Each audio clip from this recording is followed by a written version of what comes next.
Bismillahirrahmanirrahim. Assalamualaikum warahmatullahi wabarakatuh. Al-Fatihah ila ruhi sayyidina habibina syafi'ina Rasulillah sayyidina Muhammad ibn Abdullah sallallahu alaihi wa ala alihi wa ashabihi azwajihi dzurriyyatihi la ya'lamu rijani fil jannah wa yanfa'una bi asrarihim wa anwarihim wa alumihim wa nafatihim wa barakatihim في الدين والدنيا والآخرة وجعلنا من حسبهم يرزقنا محبتهم ويتوفنا على ملتهم ويحشرنا في زمرتهم بالعافية والسلامة ثم الفاتحة فحب الكتاب في سيدنا كعلمها ثم إلى حضرة الوالد الحب عبد الله بن محسن العطاس ثم نبي شريفنا نفعنا الله بهم وبعلومهم لهم الفاتحة. أعوذ بالله من الشيطان الرجيم. بسم الله الرحمن الرحيم. الحمد لله رب العالمين الرحمن الرحيم مالك يوم الدين إياك نعبد وإياك نستعين اهدنا الصراط المستقيم صراط الذين أنعمت عليهم غير المغضوب عليهم ولا الضالين آمين. بسم الله الرحمن الرحيم.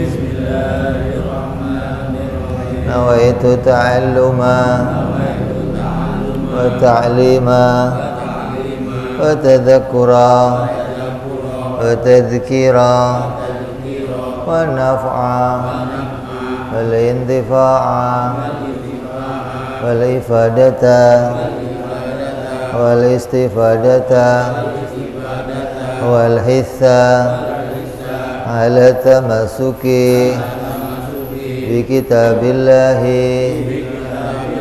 سنة رسول الله صلى الله عليه وسلم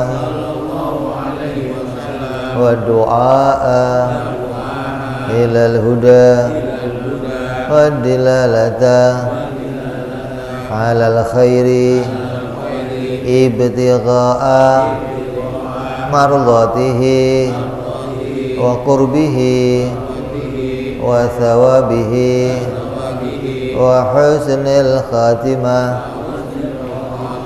مع اللطف والعافية وصلاح العاقبة.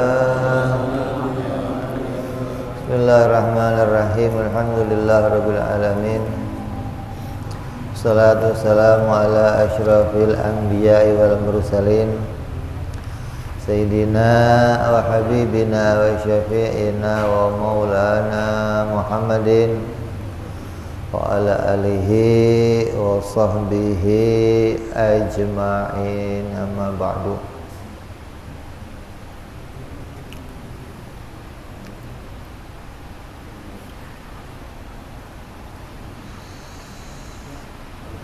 Qala musanniful kitab rahimahullah nafa'ana bihi wa bi ulumihi fid dharain. Allahumma aftah qulubana futuhal arifin wa bi hikmatika wansur alaina bi rahmatika ya arhamar rahimin. Sampai sifat apa kita? Kalam. Kalam udah.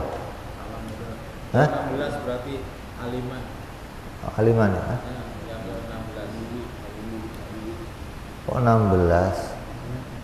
Sifat yang ke-16. Yang ke-24.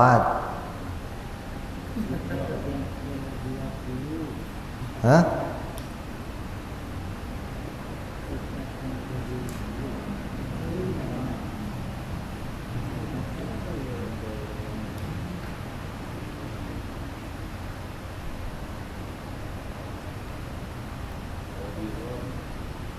Qadiron ya. Hah?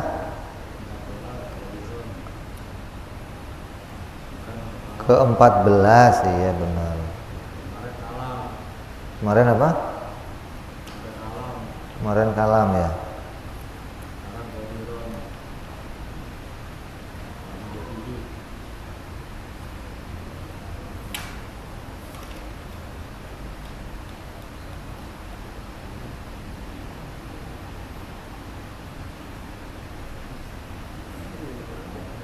Pakai Kredivo aja, daftar 5 menit bisa langsung di-approve. Se-fleksibel itu. Mie terus, mie yang beda, kue tiaw Korea. Kue tiaw.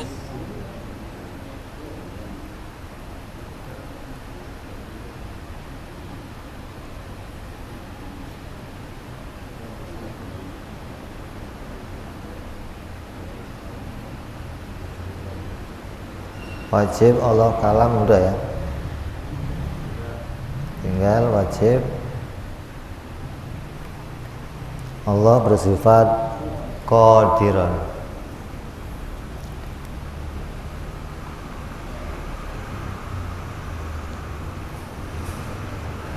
Yaitu wajib Allah disebut bersifat dengan zat yang berkuasa tanpa dengan bantuan alat apapun. Qadiron dengan kudrat itu sesuatu yang nggak bisa dipisahkan. Setiap ada kudrat pasti ada qadiron. Di dalam Al-Quran sifat ini disebutkan. Innallaha ala kulli syai'in qadir. Qadir itu qadiron maksudnya. Tapi kalau sifat kudrat tidak disebutkan dalam Al-Quran. Gak ada sifat kudrat, gak ada. Adanya qadiron. Tapi akal yang sehat itu menggandengkan setiap ada qadiron pasti ada kudrat. Setiap ada kudrat pasti ada qadiron, gitu loh. Jadi walaupun nggak ditulis dalam Al-Quran, tetap akal mengatakan Allah bersifat kudrat dan qadiron. Seperti halnya wujud. Sifat yang pertama kita belajar sifat apa? Wujud. Dalam Al-Quran wujud nggak ada. Bahwa Allah itu wujud nggak ada. Tapi di Quran disebutkan sifat-sifat Allah yang lainnya. Kalau sifat-sifat yang lain ada, lah masa wujudnya nggak ada sih? Gimana sih? Gitu loh. Ini akal memutuskan, gitu loh. Jadi nggak semuanya itu harus ada tulisannya, enggak. Jadi jangan ikut pahamnya orang-orang Wahabi yang apa-apa dikit mana tulisannya. Kalau Quran nggak ada tulisannya saya nggak mau. Ini anak-anak TK yang begitu itu, gitu loh. Yang apa-apa terpaku sama tulisan. Lah, apa gunanya Allah kasih akal, gitu loh. Akal itu bisa menjangkau sesuatu, bisa menemukan perkara yang nggak harus pakai tulisan, karena akal itu bisa menemukan baik dalil yang tersurat maupun yang tersirat, gitu dong. Nah, wujud ini sebuah kelaziman, gandengan. Kalau ada sifatnya Allah disebutkan berkuasa, Allah itu berilmu, masa nggak ada barangnya sih gimana? Ya pasti juga bersifat wujud. Nah begitupun ini qadiron, artinya qadiron itu yang berkuasa. Contoh-contoh ini contoh. Kalau ada orang disebut orang yang duduk. Ada orang disebut orang yang duduk. Berarti keadaan orang itu sedang apa? Sedang apa? Berdiri apa duduk? Mungkin nggak orangnya berdiri disebut orang yang duduk? Mungkin nggak? Ya masa ya nggak mungkin lah, gimana sih masa ada orang berdiri disebut orang yang, kalau disebut orang yang duduk pasti keadaannya, nah, duduk itu sifatnya, gitu loh. Yang duduk sebutannya, gitu. Ya. Alim. Seseorang disebut alim. Kenapa alim? Karena ada ilmunya lah, gitu loh. Di Quran, innallaha alimun bikulli syai'. Allah itu mengetahui, zat yang mengetahui segala sesuatu. Kalau ada alim, disebut Allah itu zat yang alim, pasti punya ilmu. Ilmu di Quran nggak ada. Allah berilmu nggak ada, adanya alim, gitu loh. Nah, akal menemukan kalau disebut alim, ya pasti ada ilmunya, gitu mestinya dong. Masa alim punya ilmu? Enggak. Alimnya dari mana? Hah? Bisa disebut alim tapi enggak punya ilmu, bisa. Kenapa? Memang namanya si alim, gitu. Bukan sifatnya, gitu loh. Ada orang alim tapi goblok, gimana bisa nggak? Hah? Alim, memang namanya si alim tapi orangnya goblok, gitu loh. Namanya soleh tapi bajingan. Ada begitu? Ada. Itulah maksudnya. Jadi jangan terpatok kepada tulisan. Akal harus bisa memahami sesuatu di luar tulisan. Kalau disebut alim, ya pasti ada sifat ilmu. Kalau disebut qadiron, pasti ada sifat qudrat. Disebut muridan, pasti ada sifat iradat, gitu loh. Makanya 7 sifat yang kita bicarakan ini, qadiron, apalagi muridan, terus aliman, hayyan, sami'an, basiron, dan mutakaliman. 7 sifat ini bergandengan dengan 7 sifat ma'ani namanya. Kudrat, iradat, ilmu, hayat, sama, basor, kalam. Gitu loh. Kalau ada 7 sifat ma'ani, pasti ada 7 sifat maknawiyah namanya. Inilah yang dipahami oleh ahli sunnah wal jamaah. Lah pahamnya orang lain gimana, Bib? Oh, paham seperti Mu'tazilah, seperti yang di luar ahli sunnah. Mereka mengatakan Allah itu alim tapi nggak ada ilmunya, gitu. Pada dirinya Allah nggak ada sifat ilmu, tapi Allah itu alim, gitu. Allah itu berkuasa, qadiron, tapi nggak bersifat kudrat. Ini pahamnya di luar ahli sunnah wal jamaah. Jadi kalau kamu kok sampai nggak ngaji ini, ya tahu-tahu kamu jadi orang yang kelihatannya kamu baca tahlil, kelihatannya baca maulid, tapi keyakinannya ikut Mu'tazilah. Karena yang ada hanya teks-teks itu yang diambil menjadi bukti sifat-sifat Allah. Nggak bisa menemukan yang lain dari sifat-sifatnya Allah Subhanahu wa ta'ala. Kalau ada orang yang bertopi, pasti dia pakai topi. Ada orang nggak bertopi, disebut orang yang bertopi, bisa nggak? Nggak bisa. Ya kan? Berarti ini gandengan antara sifatnya dan sebutannya, gitu loh. Jadi sifat keadaannya dan sifat nyatanya harus sesuai. Ma'ani itu sifat nyatanya, sifat wujudiyahnya, maknawiyah sifat keadaannya.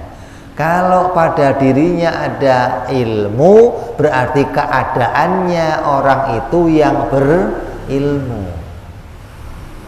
Kalau ada penglihatannya berarti keadaan orang itu yang melihat gitu. Kalau ada pendengarannya berarti keadaan orang itu yang mendengar. Nyambung nggak? Ya, jadi ini 7 sifat ma'nawiyah ini bergandengan dengan 7 sifat ma'ani yang sebelumnya. Inilah yang kita pahami. Lah, orang-orang ahli seperti Mu'tazilah ketika ditanya nih, Allah itu berkuasa, yang berkuasa. Buktinya apa kalau Allah itu yang berkuasa?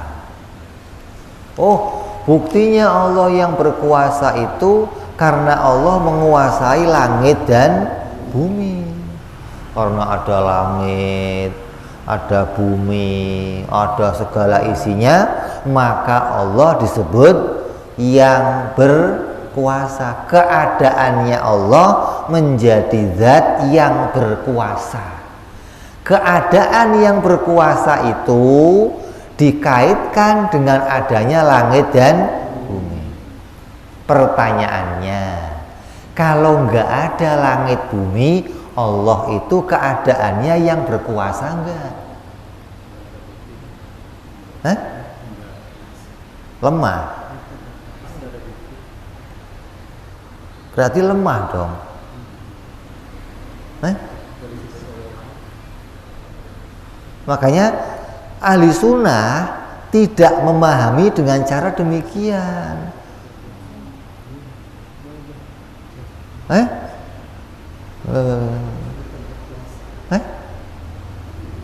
Tetap kenapa?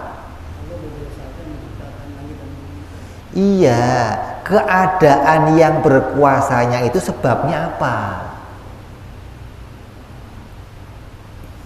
Kalau Mu'tazilah, keadaan Allah itu zatnya yang berkuasa, sebabnya ada langit bumi gitu loh. Lah kita ahli sunnah, lah sekarang langit bumi ini kan baru, tadinya nggak ada, terus jadi. Nah, sebelum langit bumi diciptakan, keadaannya Allah itu yang berkuasa enggak? Nah, buktinya apa? Buktinya sifat kudrat gitu, bukan langit bumi. Allah itu alim. Sebabnya apa? Ada ilmu gitu, nggak berkaitan dengan adanya langit dan bumi. Mau ada langit, mau nggak ada langit, Allah tetap yang berkuasa. Kenapa? Karena adanya sifat kudrat gitu mestinya dong.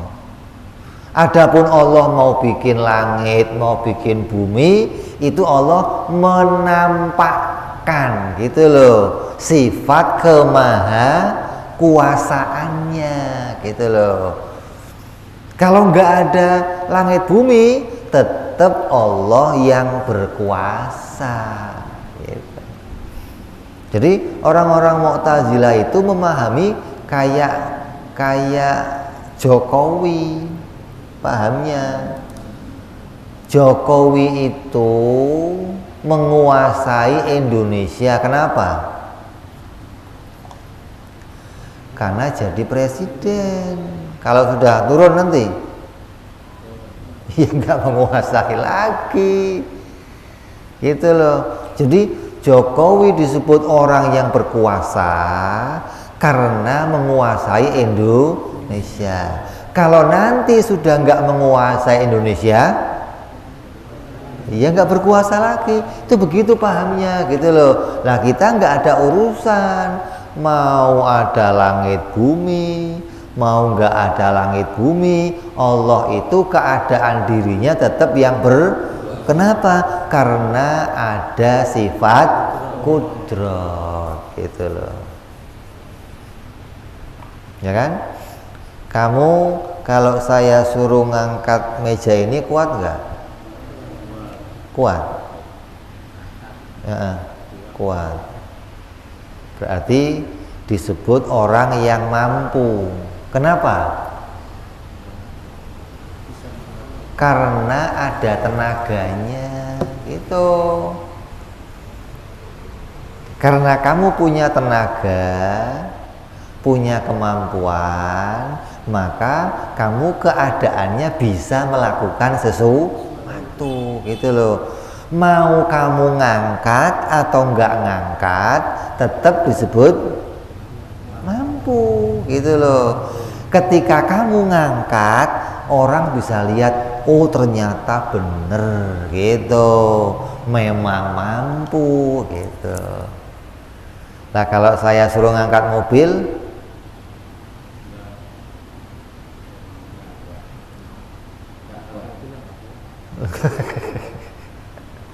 karena tidak punya kemampuan. Kalau yang saya suruh ngangkat mobil itu orang lain yang kuat, ada nggak orang bisa narik pesawat pakai giginya, ada nggak? Hah? Ada ya? Kan masuk Guinness Book of Record, rekor kuat, bisa. Apalagi mobil enteng, pesawat ditarik pakai giginya. Ini menunjukkan dia punya sifat mampu, maka keadaannya disebut orang yang mampu, gitu loh. Adanya ilmu menjadi sebab disebut orang yang mengetahui, yang alim, gitu. Ini orang alim, kenapa? Ya karena ada ilmunya. Bukan karena dia itu nulis buku, bukan karena dia itu bisa ngerjain sesuatu, bukan, karena ada ilmunya. Ada tukang batu, tukang bangunan. Tahu kamu tukang bangunan? Hah? Disebut tukang bangunan itu karena bangun rumah enggak? Kalau enggak bangun rumah? Hah? Tukang, kan begitu maksudnya, gitu loh. Walaupun nggak bangun rumah. Insinyur, walaupun dia nggak bangun gedung, tetap insinyur, gitu. Lah ya kan begitu maksudnya.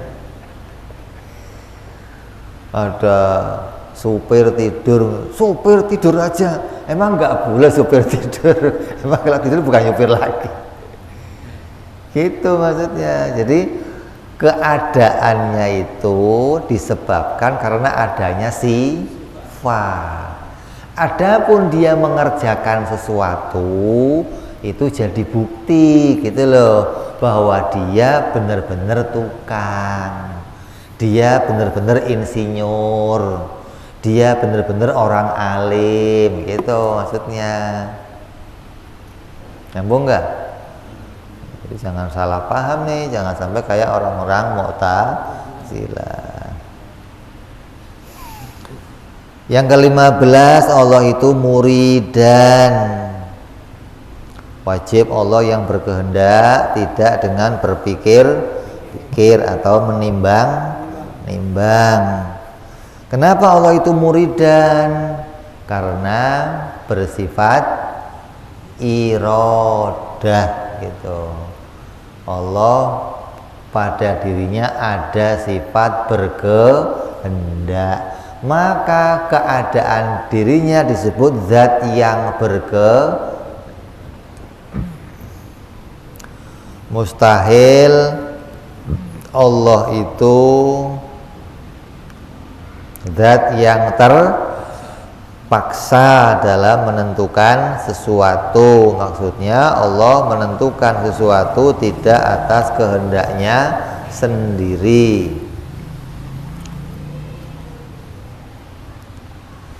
Yang ke-16, aliman. Allah itu alim tuh. Kenapa Allah alim? Karena adanya sifat ilmu itu.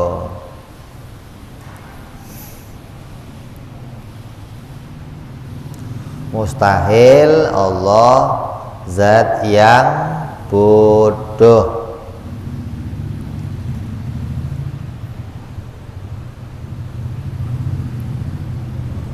Mu'tazilah ditanya, Allah itu maha hidup enggak?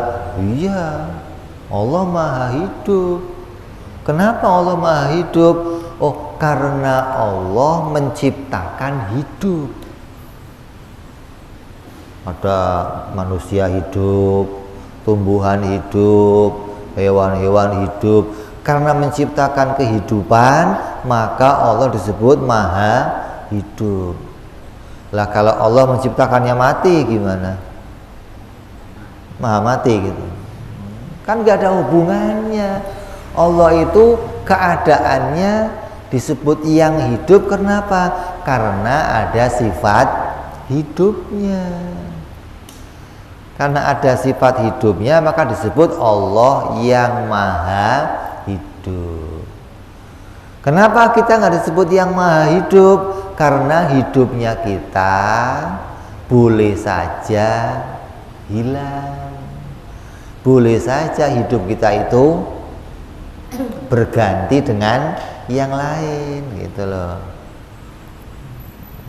Boleh mati, boleh nggak hidup gitu. Jadi jangan sampai salah menetapkan sesuatu pada sifat-sifat Allah.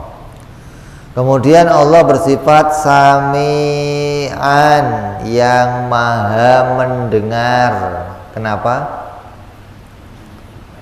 Karena adanya sifat sama. Allah mendengar tidak dengan telinga, mustahil Allah tuli. Yang ke-19, wajib Allah itu basiran, yang maha melihat. Kenapa? Karena Allah bersifat melihat. Mustahil Allah buta. Yang ke-20, mutakaliman. Allah itu zat yang berbicara. Kenapa Allah zat yang berbicara? Karena bersifat kalam.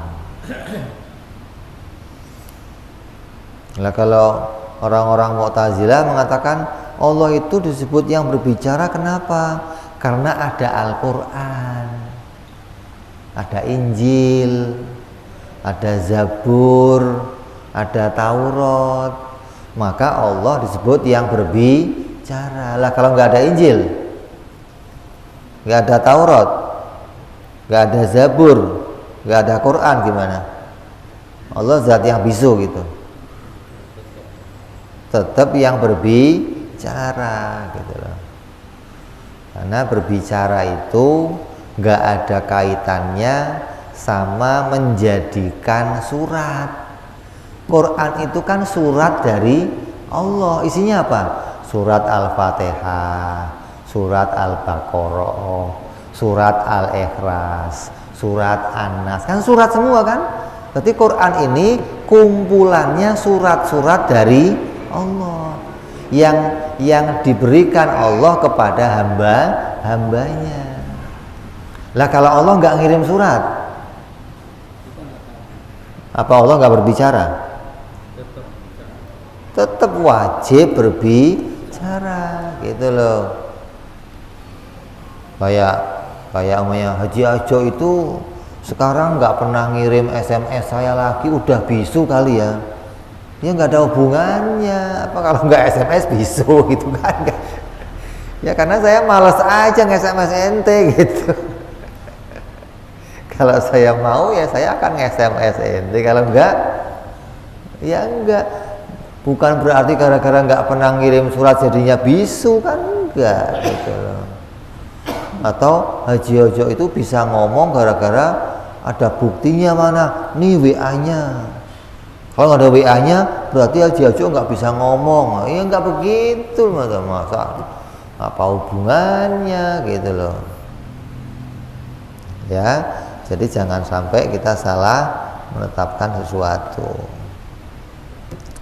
Adapun dalil yang sudah dibicarakan di atas, jadi sifat qadiron, muridan, aliman, hayyan, sami'an, basiran, mutakaliman, adalah dalilnya apa? Dari sifat kudrat sampai sifat kalam. Karena dinamakan sifat ma'ani dari sifat kudrat sampai sifat kalam adalah gandengan atau kelaziman dengan sifat maknawiyah, yaitu dari sifat qadiran sampai sifat mutakalliman. Maksudnya setiap akal nih, misalnya kan setiap akal yang menemukan, yang memahami Allah wajib bersifat kudrat, berarti Allah juga wajib qadiro. Kalau Allah bersifat ilmu pasti alim, gitu loh. Jadi 7 sifat ma'ani bergandengan dengan 7 sifat maknawiyah. Maka selesai kita membahas 20 sifat Allah secara terperinci. Artinya sudah kita bahas satu per satu, dari wujud, qidam sampai mutakaliman. Adapun pembicaraan yang awal ini menunjukkan sifat-sifat yang wajib bagi Allah dan sifat-sifat yang mustahil, yang jauh dari zatnya Allah secara terperinci. Kemudian diwajibkan juga kepada semua orang mukallaf, laki-laki maupun perempuan, agar meyakini sifat-sifat Allah secara global atau ijmal. Yang bagaimana?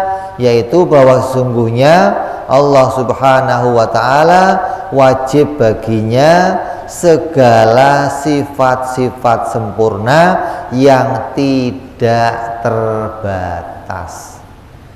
Berarti sifat Allah enggak cuman 20 gitu loh.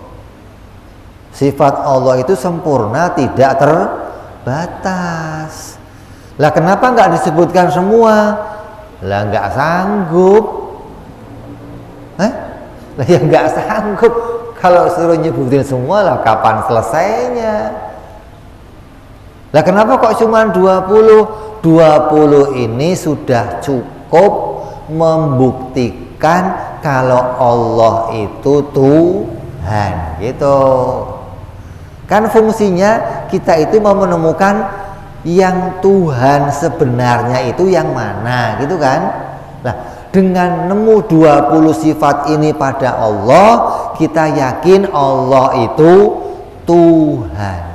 Maka dengan 20 sifat ini dicukupkan untuk mengenal Allah Subhanahu wa ta'ala.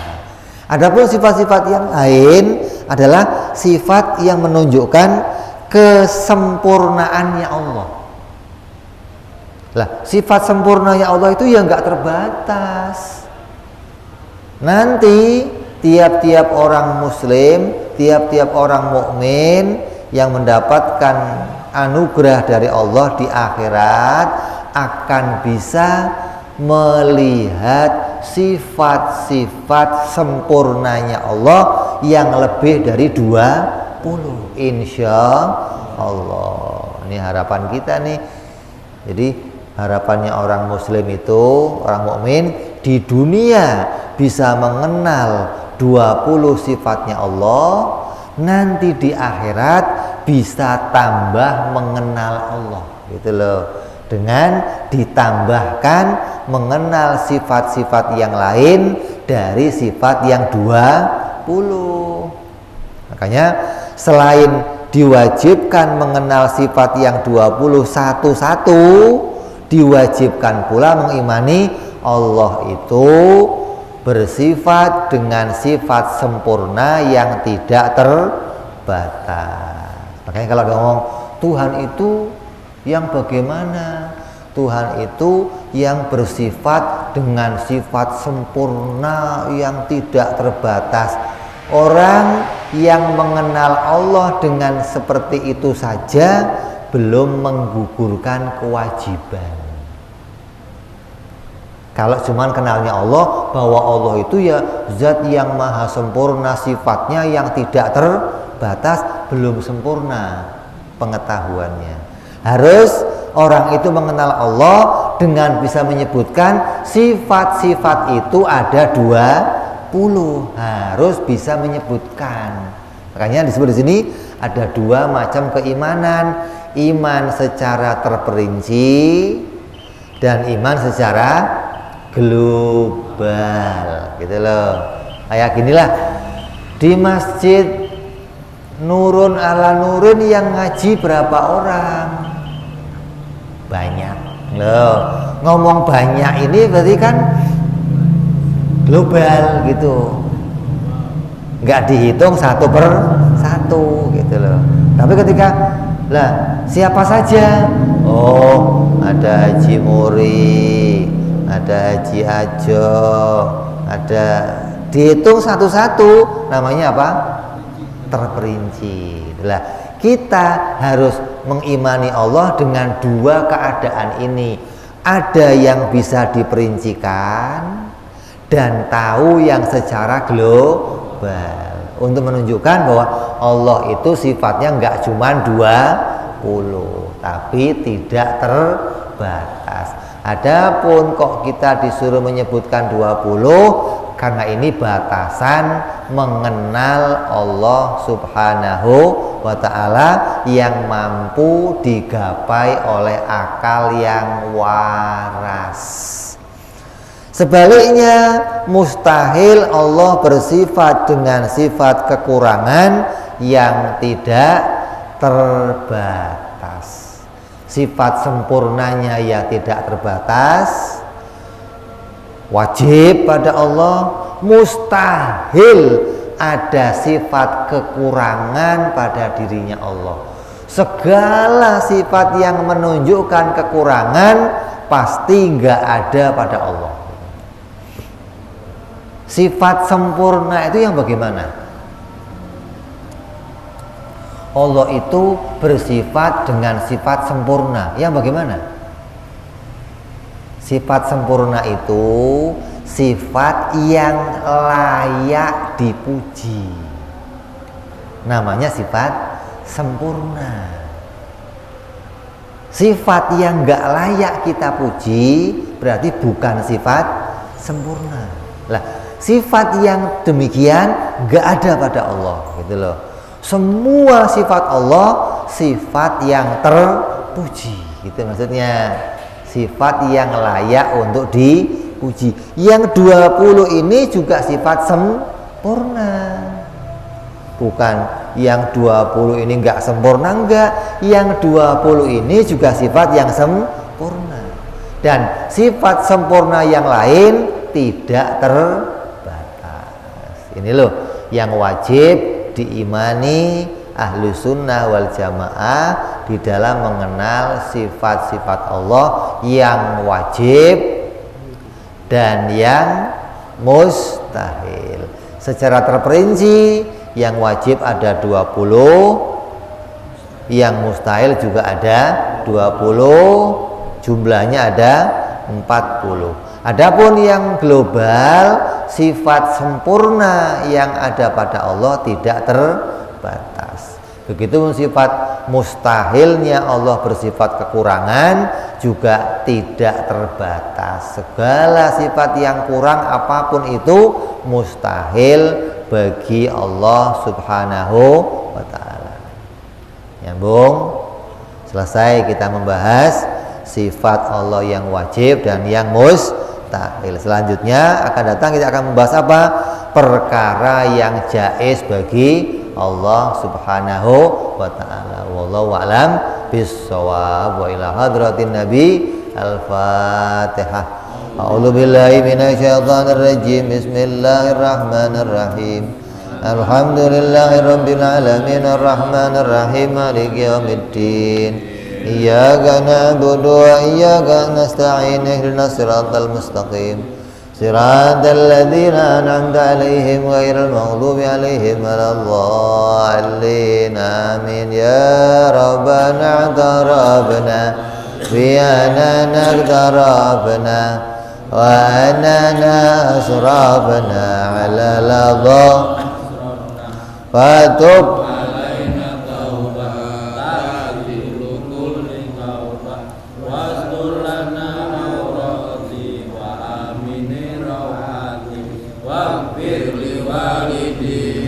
Rabbi wa mauludina wal ali wal ihwani